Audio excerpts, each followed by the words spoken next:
technical point of view.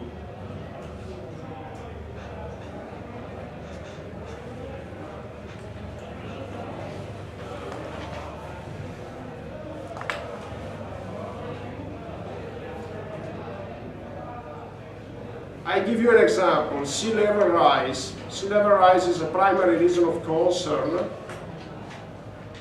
because of global warming.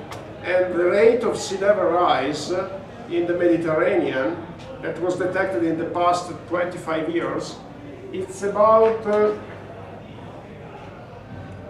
something like around 1 millimeter per year.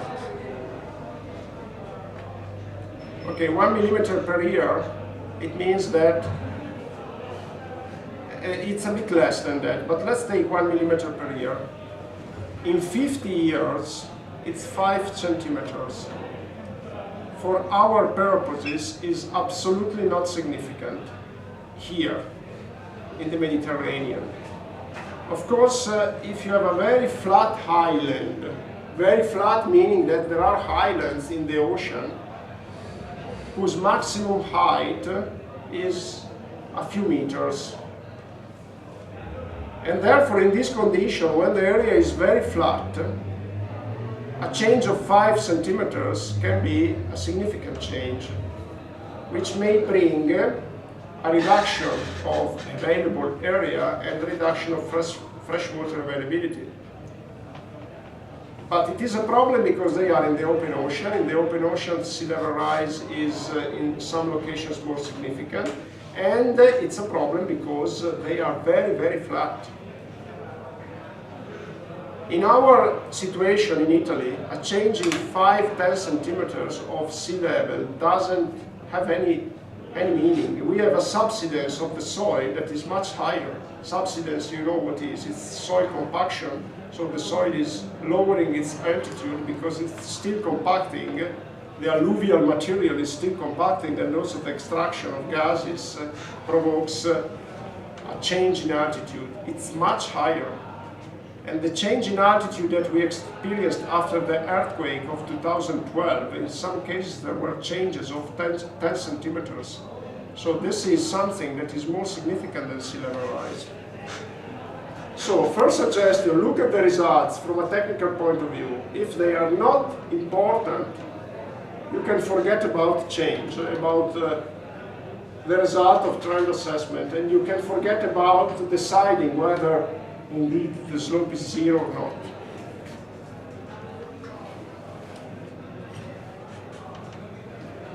But let's suppose that you need a statistical assessment. You need a refined assessment.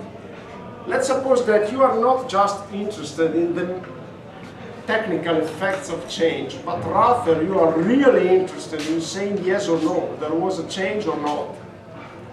And then we need a refined assessment.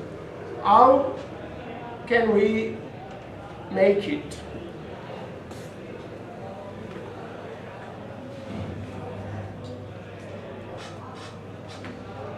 We need to use techniques, mathematical techniques, to estimate the so-called confidence band or confidence interval.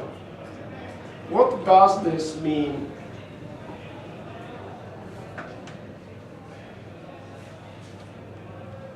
We are concerned about the estimation of slope B. And this procedure gives us a precise value, a unique value for B.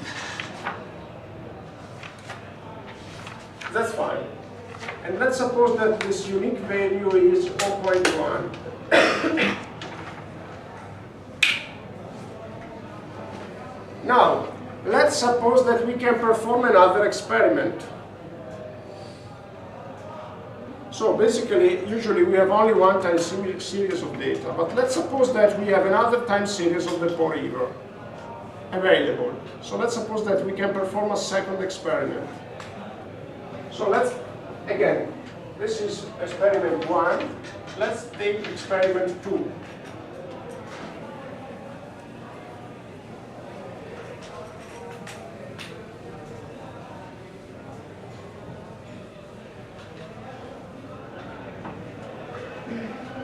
And according to experiment 2, we get a B prime, which may be minus 0.05. This is just an assumption. And then let's suppose that we make a third experiment.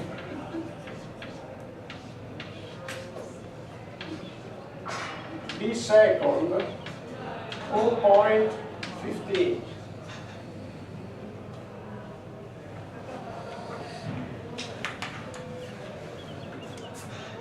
And let's suppose that we can perform 100 experiments. So we move forward and we get to 100. And then we have 100 values. This is, of course, an ideal situation. Then we can get these 100 values and build an interval encompassing a given percentage of the results. So let me depict all the B values along a straight line. This is 0. And let's suppose that if I put all of them along this straight line, I get this interval, which is the overall range.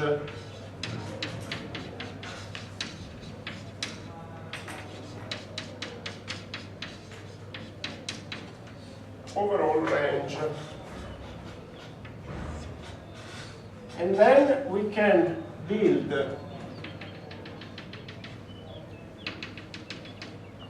a reduced interval, which we can call 95% confidence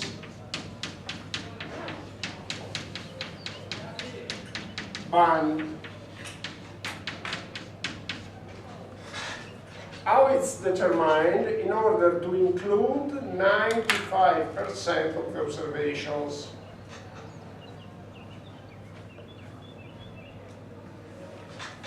So this is the overall range, is 100%.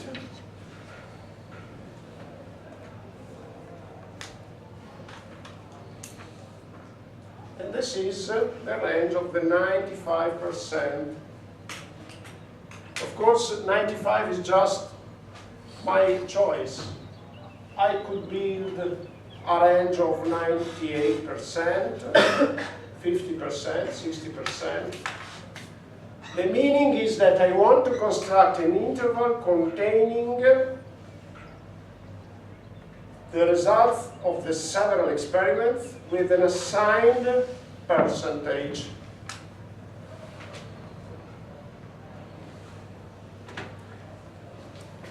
The percentage, it's called the confidence level.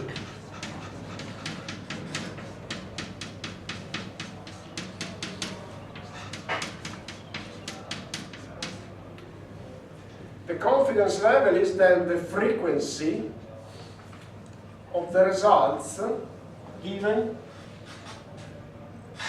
within the confidence band.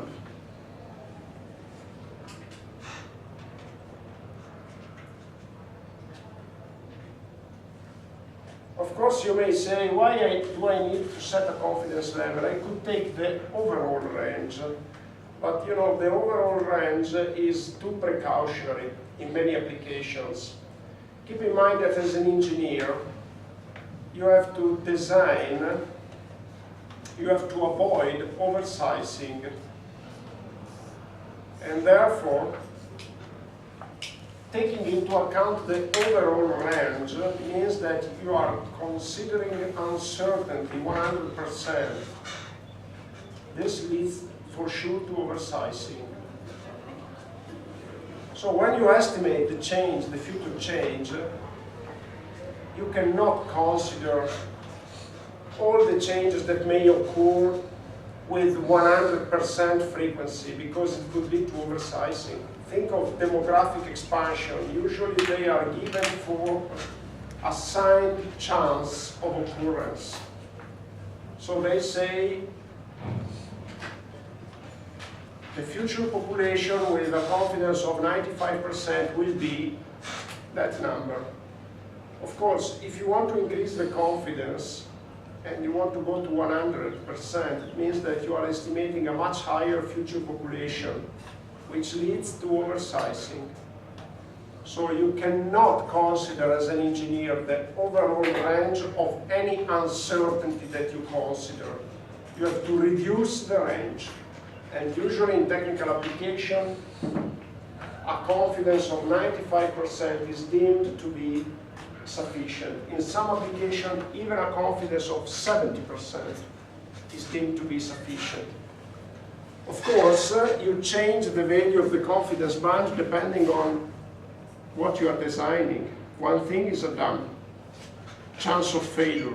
You can't stand a chance of failure, so you need maybe to go to 99%. But if you're designing a sewer system, you can stand a significant chance of failure. You can go down to 60%.